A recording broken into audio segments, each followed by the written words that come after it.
ಸ್ನೇಹಿತರೆ ನಮಸ್ಕಾರ ಎಲ್ಲರಿಗೂ.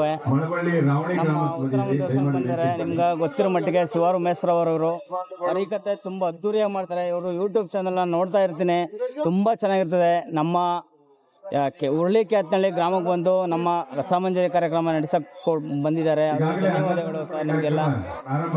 ನಿಮಗೆ ಆಯುಷ್ಯ ಕೊಟ್ಟು ಚೆನ್ನಾಗಿ ಕಾಪಾಡಲಿ ಅಂತ ಕೇಳ್ಕೊತೀನಿ. Thank you sir. ಧನ್ಯವಾದಗಳು. ನಿಮ್ಮ ಪ್ರೀತಿ ಮಾತಾಡಿ ಸರ್. ಬಂಧುಗಳಿಗೆ ಮಧುಕಾಲಿಂಗೇಶ್ವರ, ಕನ್ನಲಿಂಗೇಶ್ವರ, ಉತ್ತೂರಮ್ಮ, ಸುಗ್ನಳ್ಳಿ ಚೌಡಮ್ಮ, ಬುಯ್ಕಳ್ಳಿ ಬೇತಾಳಮ್ಮನ ಹರಿತವಾದ ಆರೋಗ್ಯ ಐಶ್ವರ್ಯ ಕೊಟ್ಟು ಸಮಸ್ತ. Thank you sir. Thank you sir. Thank you. Rasika Rangappa ಅಂತ. ಯಾಕೆಂದ್ರೆ ಅವನು ಇಬ್ಬರು ಹೆಡ್ತಿದ್ರು, ಒಬ್ರು ಲವ್ ಮಾಡ್ತಿದ್ನಂತೆ.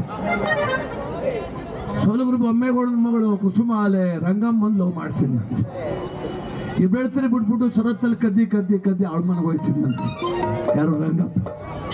ಅದು ಹೆಂಗ್ ಹೋಯ್ತಿದ್ದ ಅಂತ ಒಂಚೂರು ಕತೆ ಹೇಳ್ತೀನಿ, ಕಿವಿ ಕೊಟ್ಟು ಕೇಳಿಸ್ಕೊಳ್ಳಿ. ಏನೋ ಮಗ ಹೇಳ್ತಿದ್ದ, ಮೊಬೈಲ್ ಕೊಡಿ ಆಯ್ತು. ಆಧಾರವಾಗೋ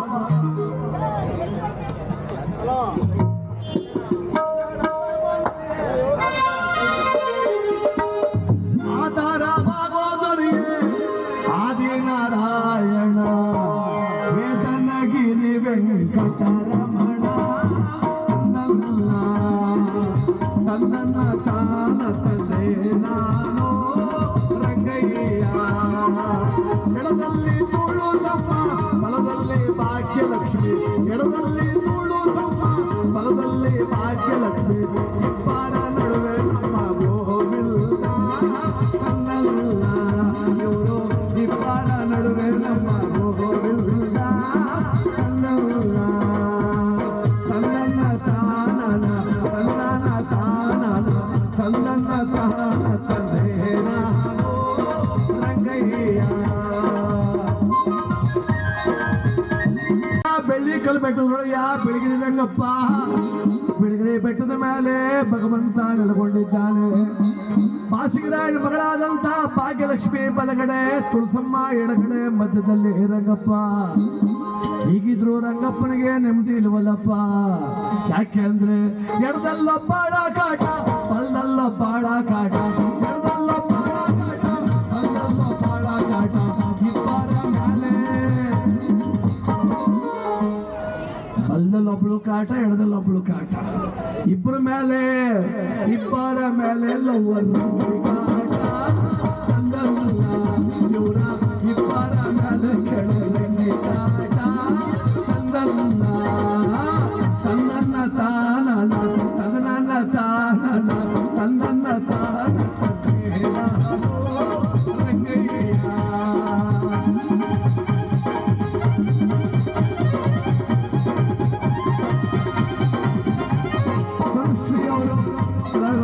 ಕೊಟ್ಟಿದ್ದಾರೆ. ಮನುಷ್ಯರ ಕುಟುಂಬಕ್ಕೆ ಉತ್ತರಮ್ಮ ಹೆಚ್ಚಳ ಭಾಗ್ಯ ಕೊಟ್ಟು ಕಾಪಾಡಲಿ ಅಂತ ಬೇಡೋದು.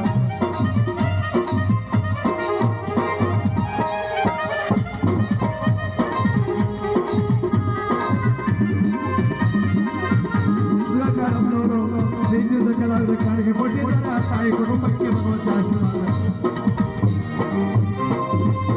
ಬಲದಲ್ಲಿ ಭಾಗ್ಯಲಕ್ಷ್ಮಿ ಕಾಟ, ಎಡದಲ್ಲಿ ತುಳಸಮ್ಮನ ಕಾಟ. ಅದು ರಂಗಪ್ಪನಿಗೆ ಇಬ್ಬರ ಮೇಲೆ ಲವ್ವರು ರಂಗಮ್ಮನ ಕಾಟ. ಅದಕ್ಕೆ ರಂಗಪ್ಪ ಏನ್ ಮಾಡ್ದ, ಇಬ್ರು ಮಾಡಿದಿರು ಚೆನ್ನಾಗಿ ನಿದ್ದೆ ಮಾಡ್ಕ ಮಲಿಕಲಿ ಅಂತ ಕಾಯ್ಕೊಂಡಿದ್ದ. ಚೆನ್ನಾಗಿ ಮಲಿಕೊಂಡ್ರು. ಯಾವಾಗ ಭಾಗ್ಯಲಕ್ಷ್ಮಿ ತುಳಸಮ್ಮ ನೆಮ್ಮದಿಯಾಗಿ ನಿದ್ದೆ ಮಾಡ್ತಿದ್ರು, ರಂಗಪ್ಪ ತಡಕನ ಮ್ಯಾಕೆದ್ದ ರಂಗಿಮನ್ಗೆ ಹೋಗ್ಬೇಕೀಗ ಅಂತ.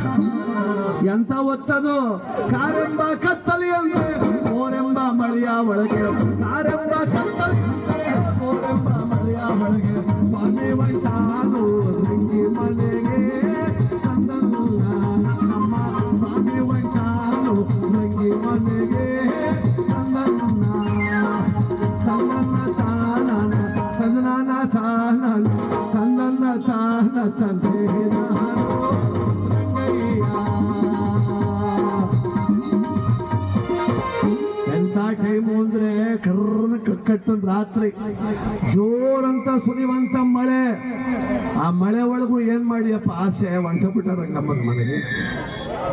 ಒತ್ತು ಅಂದ್ರೆ ಕಾಲಿಂಗ್ ಬೆಲ್ ಇಲ್ಲ, ಮೆಸೇಜ್ ಮಾಡಮ್ಮ ಅಂದ್ರೆ ಮೊಬೈಲ್ ಇಲ್ಲ ರಂಗಪ್ಪನ್ ತಾವು.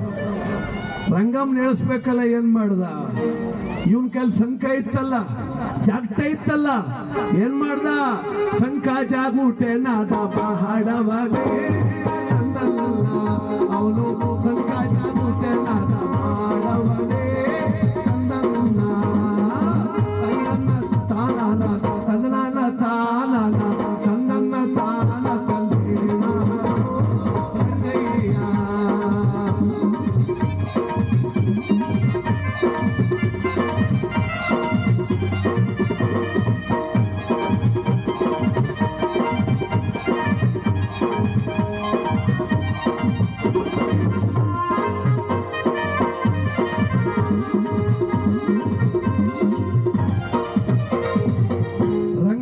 ಕುಸ್ತು ಮುಂಜಾ ನಿಂತ್ಕೊಂಡು ರಂಗಪ್ಪ ಯಾವಾಗ ಶಂಕ ಊದ್ಬಿಟ್ಟು ಜಾಗಟೆ ಬಾರಿಸ್ಬಿಟ್ನೋ ಅಲ್ಲ, 3 ಗಂಟೆ ರಾತ್ರಿಯಲ್ಲಿ ಯಾರ ಮನೆ ಬಾಗ್ಲ ಶಂಕ ಅವರು ನಮ್ಗತಿ ಏನು. ಜಾಗೂಟೆ ಸಪೂತಕ್ಕೆ ಚಕ್ಕಾನೆ ತವಳೆ ರಂಗಿ. ಯಾವಾಗ ಜಾಗಟೆ ಶಬ್ದ ಆಗೋಯ್ತು ದಡಕ್ನೆದ್ ಬಿಟ್ಲಂತ ರಂಗಮ್ಮ. ಜಾಗೂಟೆ ಸಪೂತಕ್ಕೆ ಜಗ್ಗಾನೆ ತವಳೆ ರಂಗಿ. ಇಷ್ಟೊತ್ತಲ್ಲಿ ಯಾರು ಬಂದವರು ಕಾಣಲ್ಲ ಅಂತ ಮೆಲ್ಲಾನೆ ಬಂದು ಕದವ ತೆಗೆದಾಳೆ ರಂಗಮ್ಮ. ಅವಳು ಮೆಲ್ಲಾನೆ ಬಂದು ಕದವ ತೆಗೆದವಳೆ ರಂಗಮ್ಮ. ತಂದನ್ನ ತಾನ ತಂದನಾನ ತಾನ ತಂದನ್ನ ತಾನ ತಂದೆ ರಂಗಯ್ಯ.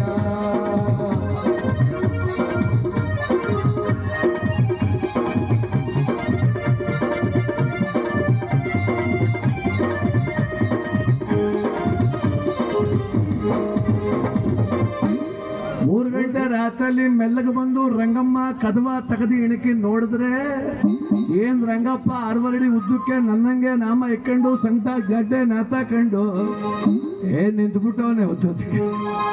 ಪಾಪ ಹತ್ಬಿಡ್ತು ರಂಗಮ್ಮನಿಗೆ. ಅವಳೇನಂದ್ಲು ಗೊತ್ತಾ, ಒತ್ತು ಅನ್ನೋ ಹಂಗಿಲ್ಲ, ಗೊತ್ತು ಅನ್ನೋ ಹಂಗಿಲ್ಲ. ನಿನಗೆ ಬರೋಕೆ ಒತ್ತು ಗೊತ್ತಿಲ್ಲ, ನಿನಗೆ ಒತ್ತು ಅನ್ನೋ ಹಂಗಿಲ್ಲ, ಗೊತ್ತು ಅನ್ನೋ ಹಂಗಿಲ್ಲ. ಅದಕ್ಕೆ ಇಟ್ಕೊಂಡು ಎಷ್ಟೊತ್ತಲ್ಲಿ ನೀನು ಅದಕ್ಕೆ ಇಟ್ಕೊಂಡು ಎಷ್ಟೊತ್ತಲ್ಲಿ ತಂದಿದೆಯಲ್ಲೋ ತಂದನ್ನ ತಾನ ತಂದನಾನ ತಾನ ತಂದನ್ನ ತಾನ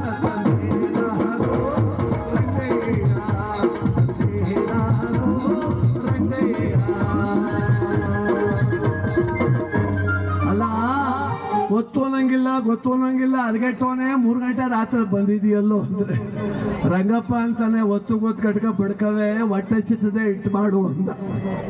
3 ಗಂಟೆ ರಾತ್ರಿಯಲ್ಲಿ ನೋಡಿ ಎಷ್ಟೊತ್ತಲ್ಲಿ ಬಂದು ಕೇಳಿದ್ರು ಅಡುಗೆ ಮಾಡಿ ಹಾಕಬೇಕು. ಗೃಹಿಣಿಯ ಲಕ್ಷಣ ಅದು. ಯಾರು ಯಾವಾಗ ಬರ್ತಾರೆ ಅಂತ ನಮ್ಮ ಟೈಮ್ ಬಡ್ಕ ಬರಲ್ಲ. ಒಂದು ಕಾಲ ಇತ್ತು, ವಯಸ್ಸಾದವ್ರು ಮನೆ ಬಾಗ್ಲ ಕೂತ್ಕೊಂಡು ಮನೆಗೆ ಯಾರು ಬಂದ್ರು ಇಟ್ಕೊಂಡ್ ಹೋಗ್ ಮಗ ಅನ್ನೋರು. ಈಗ ನಮ್ಮ ಮನೆಗೆ ಇಬ್ಬರು ಫ್ರೆಂಡ್ ಕರಿಬೇಕಾದ್ರೆ ನಿಡ್ತಿಗೆ 15 ದಿನ ಮೊದಲೇ ಅರ್ಜಿ ಬರೀಬೇಕು ನಾವು, ಕರಿಯನೋ ಬೇಡವೋ ಅಂತ. ಅವಳು ಫುಲ್ ಫಾರಮ್ನೇ ಫಿಲಪ್ ಮಾಡಿಸ್ತಾಳೆ. ಅವನೇ ನನ್ನ ಮಗ ಬರೋನು, ಅವನು ಯಾಕೆ ಬಂದನು, ನಿನಗೂ ಅವನಿಗೂ ಏನು ಫ್ರೆಂಡ್ಶಿಪ್ಪು, ನೀನು ಅವ್ರ ಮನೆಗೂ ಉಂಡಿದ್ದೀಯಾ, ಮಟ್ಟಿಗೆ ಬರಬೇಕು, ವಾಲಾಡ್ಕೊ ಬಂದರೆ ನಿನಗೆ ಅವ್ನಿಗೆ ಇಬ್ರು ಹೊಡಿತೀನಿ ಅಂದರೆ ಅರ್ಜಿಯೇ ಕ್ಯಾನ್ಸಲ್, ನಮ್ಮ ಸವಾಸ ಬೇಡ ಅಂತ. ಸ್ನೇಹಿತರೆ, ನಮ್ಮ ವಿಡಿಯೋ ನೋಡಿದ ನಿಮ್ಮೆಲ್ಲರಿಗೂ ಮತ್ತು ನಿಮ್ಮ ಕುಟುಂಬದವರಿಗೆ ದೇವರು ಆಯುಷು ಮತ್ತು ಆರೋಗ್ಯ ಕೊಟ್ಟು ಕಾಪಾಡಲಿ. ನಿಮ್ಮೆಲ್ಲರ ಸಹಕಾರ ಮತ್ತು ಪ್ರೀತಿ ಇರಲಿ ಸ್ನೇಹಿತರೆ. ಇಷ್ಟಾಗಿತ್ತು ಇವತ್ತಿನ ವಿಡಿಯೋ. ನಿಮಗೆ ಇಷ್ಟ ಆದರೆ ಲೈಕ್ ಮಾಡಿ, ಶೇರ್ ಮಾಡಿ, ನಿಮ್ಮ ಅನಿಸಿಕೆ ಕಮೆಂಟ್ ಮೂಲಕ ತಿಳಿಸಿ. ಲೈಕ್ ಮಾಡುವುದನ್ನು ಮರೆಯಬೇಡಿ ಸ್ನೇಹಿತರೆ. ನಮ್ಮ ಚಾನಲ್ ಸಬ್ಸ್ಕ್ರೈಬ್ ಮಾಡಿ. Thank you for watching.